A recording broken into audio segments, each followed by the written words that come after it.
Hi there. So this is a quite interesting video and I think it's very topical. At the moment, of course, we get all these results from vaccine trials, and when you read these trials you'll see a lot of them expresses the efficacy of the vaccine. Now, in order for us to determine efficacy, we look at the relative risk. So this video I'm going to show you a notebook, two notebooks in actual fact. I'm going to use R just to explain the R language for statistical computing, just what relative risk is and how we then use it to calculate efficacy. And we're also going to look at a specific trial. In South Africa, there was a small trial as far as the AstraZeneca vaccine was concerned, and it showed very poor efficacy. And because of that, the vaccine was withdrawn from South Africa, which of course is a very big decision. It was the first vaccine. It was supposed to go to healthcare workers such as myself, and the vaccine was withdrawn because of the poor showing. So I'm going to show you how they got to this very bad efficacy level of only 21%. And of course, it's not only about that, it's about the confidence intervals around that efficacy, and that's what I want to explain. Now, of course, withdrawing that was a very difficult decision, and it wasn't only the clinical data, there was some data as well, and I'll talk a little bit about it, about the neutralizing antibodies, etc. A lot more went into the decision not to use the AstraZeneca vaccine in South Africa. So it's all about relative risk, and in this video I'll show you just how a relative risk works, how you can calculate it, and how from that we get the efficacy. So here we are on my RPubs website. You can view all the documents that I upload. You can view them here, and of course the original, the RMD files are available on GitHub, and the links to all of these things will be in the description down below. So we're just going to look at uncertainty in relative risk. So first, what is risk? What is relative risk? And how do we express uncertainty in that? And of course, it's very topical with the vaccines these days in the pandemic, and we express the efficacy of these vaccines. So I want to show you just how to do that. So in this first notebook, we're just going to talk about what risk is, and what relative risk is, and then what efficacy is, and then how can we express uncertainty just due to randomness. We do one trial, but there is a lot of other trials that if we could do it, we could do it over and over and over again. And this one trial that we have is just one of the possible outcomes, and we need to look at where the actual efficacy lies, and it'll be in some range that we can simulate around this one study that we've done. So let's first have a look at what risk is. And you see there in equation 1, it's just the number of positive outcomes divided by the total in the group. Now we've got to talk about what a positive outcome is. And we say positive outcome, but it doesn't sentimentally have to be positive. The outcome can be quite negative. And in this instance, it might be, well, develop the disease. And certainly that's not positive, but we just use this term, that's the positive outcome, the outcome that we are interested in investigating. So if we have a bunch of participants in a study, a certain number of them will develop this positive outcome, the outcome that we're interested in, as I said, which might be quite a negative thing. But if we just take that ratio, that fraction, the number of positive outcomes divided by the total number in the group, that is the risk. Now, if we've got two groups, one group, for instance, received a placebo intervention, and one group received a treatment intervention, we can just look at this difference in the risk between the two. So we'll calculate risk as per equation 1 for both of them, and we just take the difference. So the risk in the control minus the risk in the treatment. And what we're assuming here is that the risk in the treatment will be lower, because the other name for risk difference is absolute risk reduction, ARR, absolute risk reduction. That's just the difference in the risk. And that's a very good way to express a difference in risk between a control group receiving the placebo and the treatment group getting this active intervention. So just that difference. So you've just got to just watch out if the risk in the treatment ends up being higher than the risk in the control. Of course, then we cannot talk about absolute risk reduction, or we still can talk about absolute risk reduction. We just got to say that being in the placebo group gives us a reduction in risk for this positive outcome that we're talking about. You see there the number needed to treat. That is just in equation 3 there. We're not going to discuss it. I've just put that in for you. So what we really want to do is talk about relative risk. You'll see RR, risk ratio, relative risk. That is the fraction of the risk of the intervention over the risk of the control. So we've worked out the risk in both groups, very simple calculations, the positive divided by the total, the positive divided by the total. And for these two, we'll just take that ratio. Now, what we're hoping for here, of course, is that the risk, the positive outcomes, that fraction will be lower in the intervention or the treatment group than in the control group. And if that is so, this fraction, of course, will be less than 1. And if it's less than 1, it means the risk is lowered by being in the intervention or treatment group. So that's when we express this idea of efficacy. So let's imagine here in this piecewise defined function on the top row here for efficacy that the risk in the treatment group is lower than the risk in the control group. That it was good to develop this because fewer people, fraction-wise for the individual groups, was lower if you were in the treatment group than in the control group. That means this relative risk will be less than 1. It'll be a fraction of 1. And what we do is we subtract that relative risk from 1. So 1 minus the relative risk. And that gives us the efficacy. Now, I've put the second part in here, but we really don't use the second part. It's just to keep your mind or to stimulate your mind a little bit. Imagine that the risk in the treatment was higher, then we can't really talk about efficacy anymore, in as much as if this positive outcome was a negative thing and we want this treatment to lower that risk, but now it's going to increase that risk. So we just say relative risk minus 1. But I warn you there, then we can't really talk about efficacy anymore. The efficacy is really just for that first line, 1 minus the relative risk. So let's look at some coding examples. So we're going to simulate a study. We're taking 41,100 people in our study, which is when these vaccine trials were developed, what is the power? We need to see how many people need to be in there so that we reach a sufficient power to find this significant difference between the two. So we say here in our control group there were 20,500 people, and in our treatment group there were 20,600 people. And we're saying in this trial 350 people in the control group developed the positive outcome. So this is just thumb-suck numbers, not from a specific trial. And 115 in the treatment group developed a positive outcome. So in the case of a vaccine, we have 350 people in the control group. They just received a placebo. They developed the disease, and only 115 then in the treatment group who got the active vaccine developed the positive outcome, which is developing the disease. So we're just saving that also as some computer variable. So we've got A_control, A_treatment. And if we just divide those 350 divided by 115, that's not something that we would express, but just for interest's sake, then there are 3 times more positive cases in the control group than in the treatment group. Now, there is no denominator in here, so if I had lots more people in the placebo group than in the treatment group, that value was going to change. So that's not a valid expression really of what is happening here.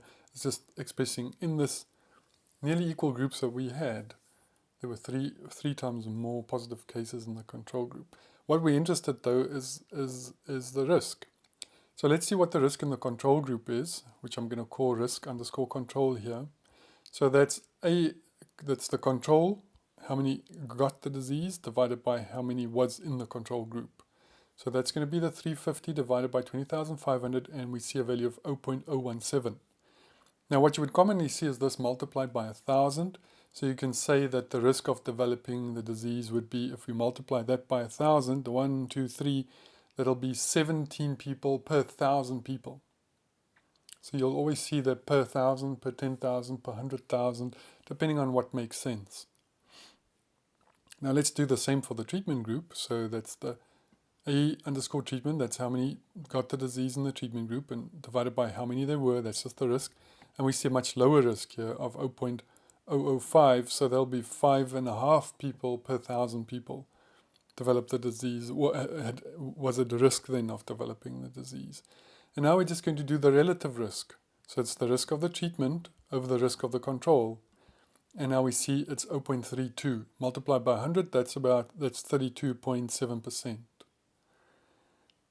So we want to express efficacy though. So we're going to subtract it from 1. So 1 minus that. 1 minus the relative risk, and we get the efficacy, 67%. So we can say the efficacy of this vaccine was 67%. And that is how much it lowered the risk, really. That is what we're expressing. But as I said before, that is just one study we did. And if we started a week later, we would have had other people in our study. If we could do this over and over again, we would get different results every time. So this one result, this one efficacy that we found is just one of many possible ones. And what we are interested in is not only this 41,100 people in our study, we want to infer these results because it's just a sample on the larger population. So what is the true efficacy in the population as a whole? Because eventually we want to inoculate everyone. So we need to express a confidence interval around this efficacy. And how do we go about that? So in different papers, you'll see different methods of doing this. There are different equations for doing this, Klopper-Pearson. There's some other ways of doing this as well. But what we're going to do here is something that I like to do, and that is just to do resampling from the results that we found. And in that way, we're going to build up, simulate a bunch. We're going to do 1,000, as if we're doing our study 1,000 times over. That gives us a distribution of all possible efficacies, and we can then calculate a 95% confidence interval. Now remember what confidence interval means. Maybe I should keep quiet now. When we get to confidence intervals, when we've calculated the confidence intervals, I'll just remind you exactly what that means. So here in R, we've created a little function. I'm going to call it simulate_group. It is a function. It takes two parameters, n and p. Now what we're going to do is create this local variable inside of the function. It doesn't exist in the global space, so it's just internal to our function. And I'm using the runif function, random uniform. So we're going to draw a random number from a uniform distribution. A uniform distribution, remember, is that every element in the sample space of this distribution has an equal likelihood of being chosen at every time we run the experiment. So the random uniform is going to draw from 0 to 1 in that interval. On that interval, 0 to 1, it just draws a random value. So it will then throw that value back in the bin so that the next time around we do it, that number is, it is possible to draw that number again, but every value from 0 to 1 has an equal likelihood of being chosen, a uniform distribution. It's not bell-shaped that certain values are more likely to be chosen at random. It's uniform. And now what we're going to do is we're going to look at this number that is chosen, and we're just going to sum them up if that value is less than p, the probability. Now that p that we're talking about here is actually the risk.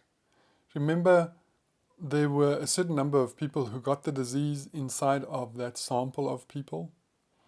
And if you think about that risk, that is, if we do that division, the number got positive divided by how many there were, that's in essence a probability, this p that we're talking about here in our function, a parameter that we've called p.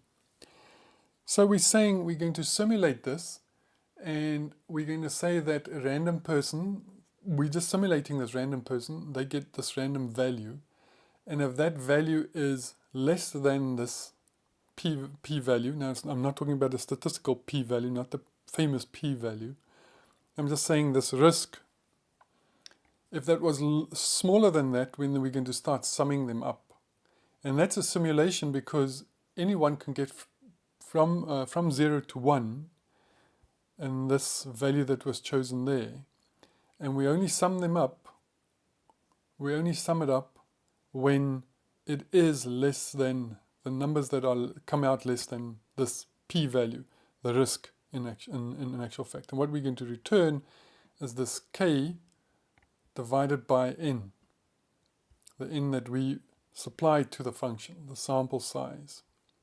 So let's look at that. So I'm storing p now as, in this instance, we're going to take the risk in the treatment group. So the number got positive, and divided by the total number there were. That's our P.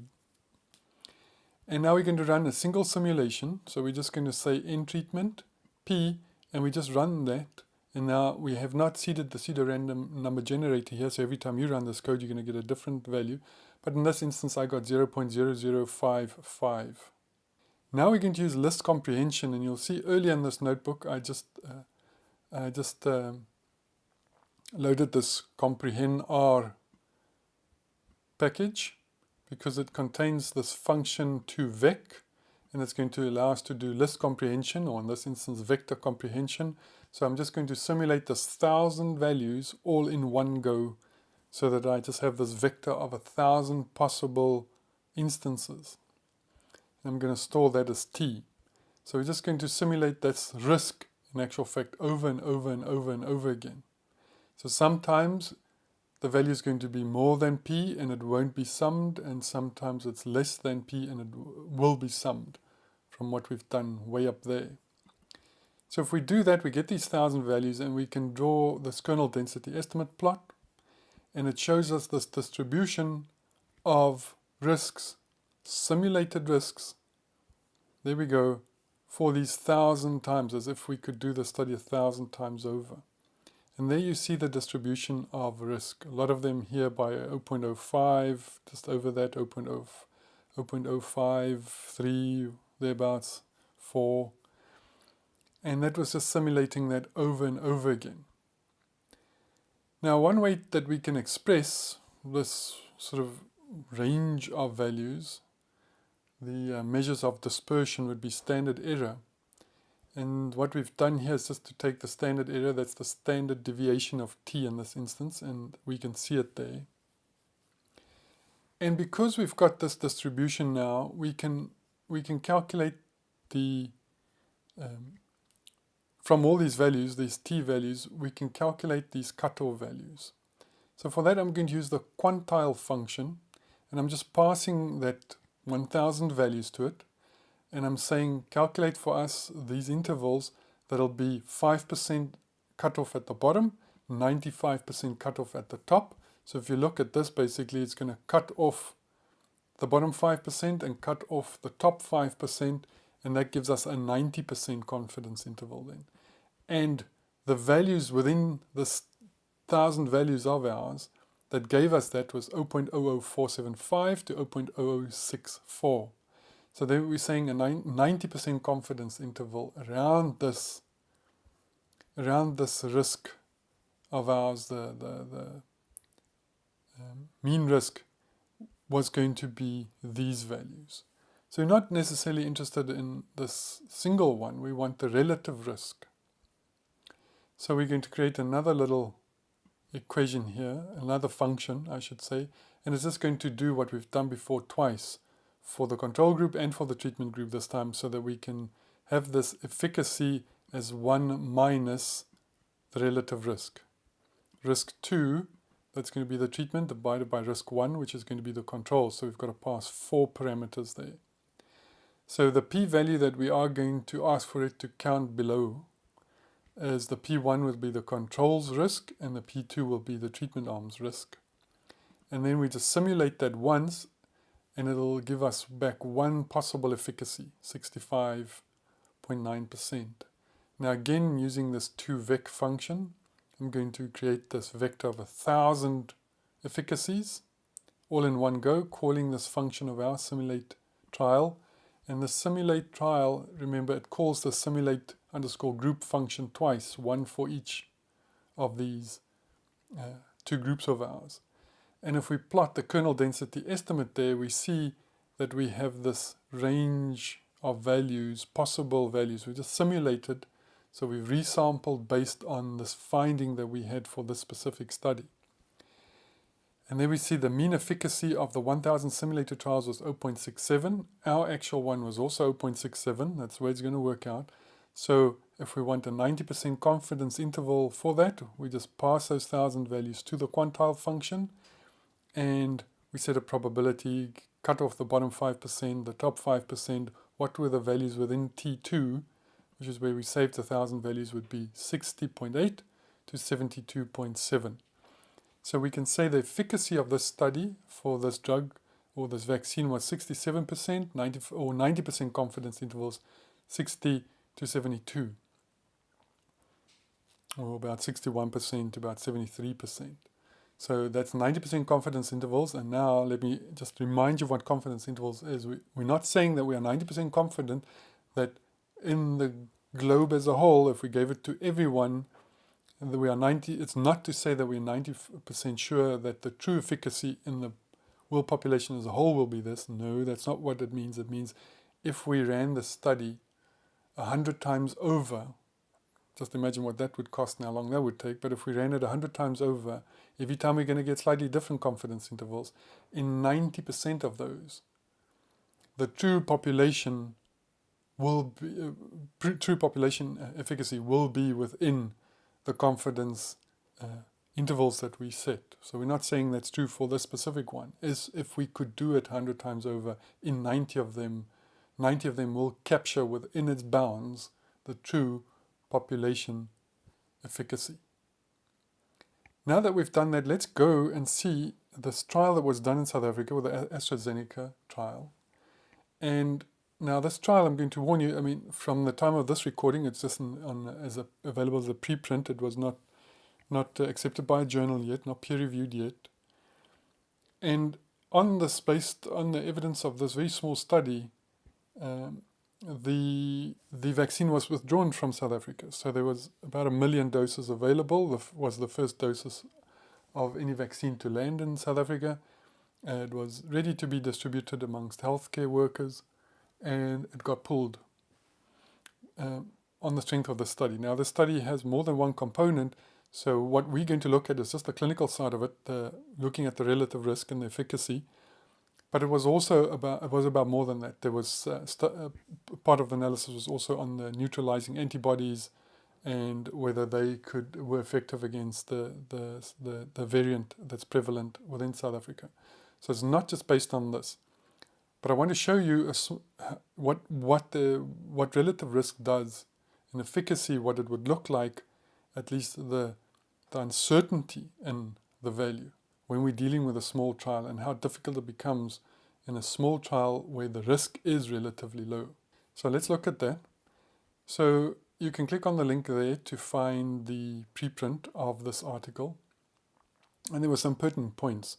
So the primary endpoint, and I've just listed them here, the primary endpoint was this efficacy of confirmed symptomatic COVID-19 more than 14 days after the second dose.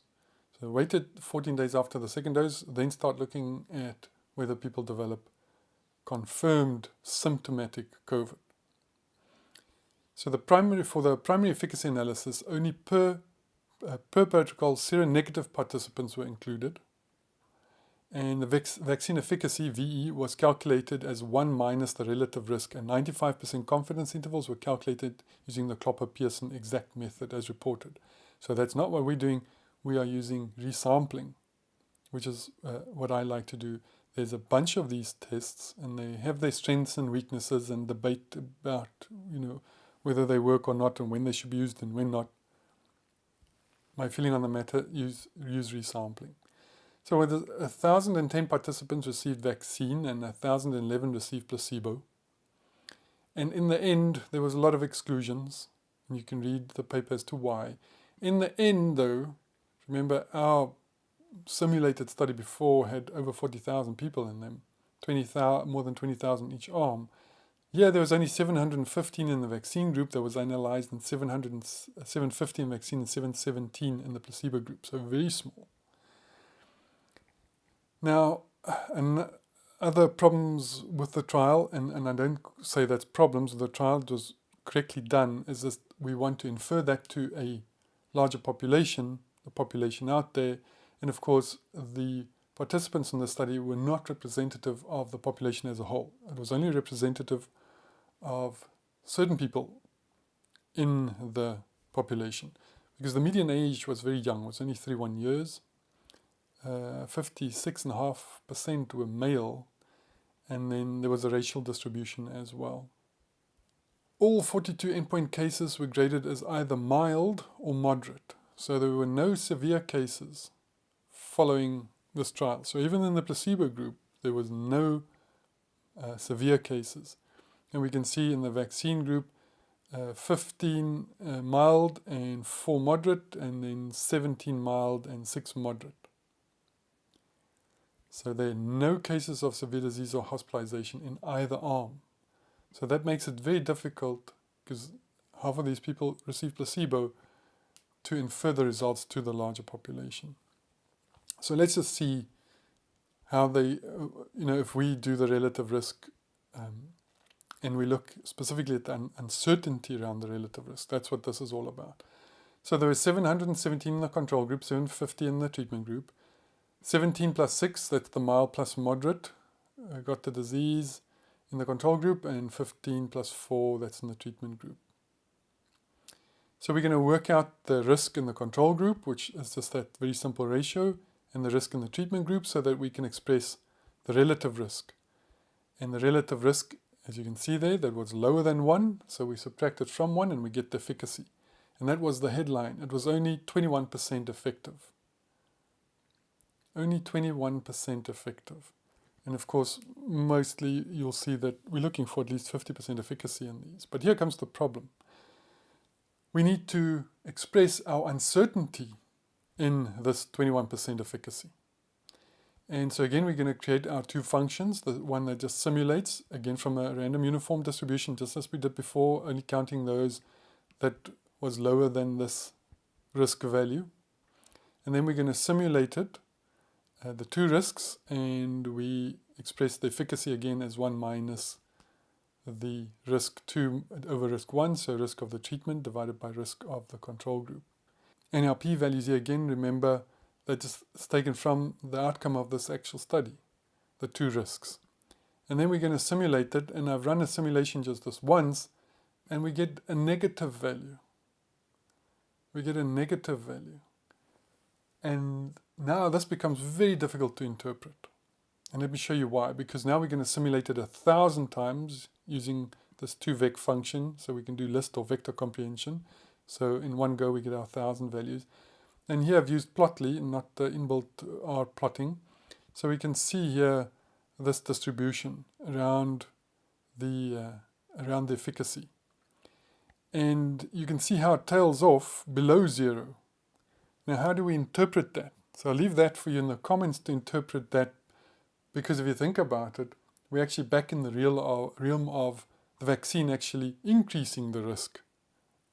Okay, and that's the way that the values are going to come out.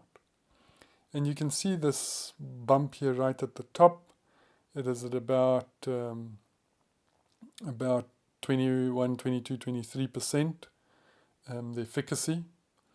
And what we're interested in now is the 95% confidence intervals. So we said the efficacy of this study of the AstraZeneca